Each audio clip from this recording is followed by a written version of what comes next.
So endogenous ketones versus exogenous ketones, that's a question I get a lot.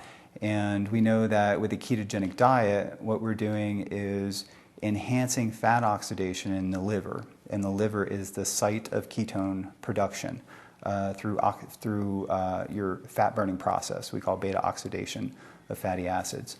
And when the beta oxidation of fats are very high from either fasting or a ketogenic diet, these ketone bodies spill into our bloodstream, and that includes beta-hydroxybutyrate and acetoacetate, which we can measure with commercially available meters and strips. So exogenous ketones would be a ketone body that's made outside the body, and it's consumed orally or intravenously or parenterally with an intragastric administration. And these ketone bodies, the exogenous ketone bodies, the benefit is that we can induce very rapidly a state of therapeutic ketosis. We know that the ketogenic diet takes about 24 hours to 72 hours to get into a state of therapeutic ketosis for most seizure disorders.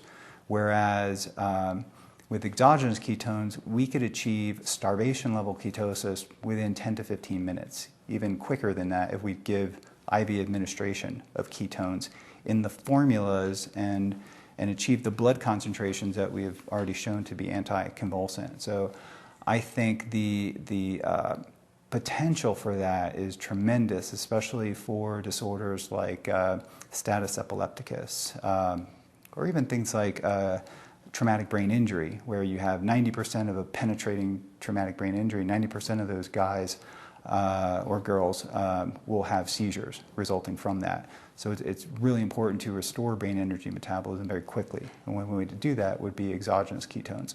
So I think they have a benefit there. Their rapid induction and sustainment of therapeutic ketosis is important. I also see exogenous ketones as a way to further augment the therapeutic efficacy of the ketogenic diet. We know it's very difficult to adhere to a strict ketogenic diet, to adhere to it in a way that sustains nutritional ketosis all the time. And we know in kids, if they get out of ketosis, that can trigger a seizure pretty rapidly. So if we incorporate exogenous ketones into food products, and we know companies like Quest Nutrition are doing that with even whole food products, and there's ketone supplements on the market now. So I think that, to me, represents a very exciting new technology that can be of benefit to the epilepsy world, to the cancer world, to basically all, pathologies that are responsive to the ketogenic diet may also benefit from exogenous ketone supplementation.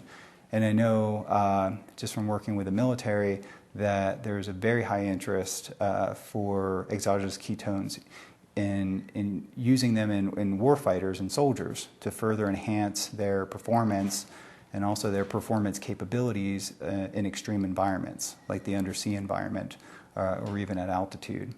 And then you have the elite level athletes like Olympic athletes. They're interested in getting an edge because exogenous ketones really are a superior energy source to glucose, and they may provide some performance enhancing benefits without necessarily having to adhere. You might be able to circumvent the dietary restrictions associated with the ketogenic diet and further elevate ketones with exogenous ketones.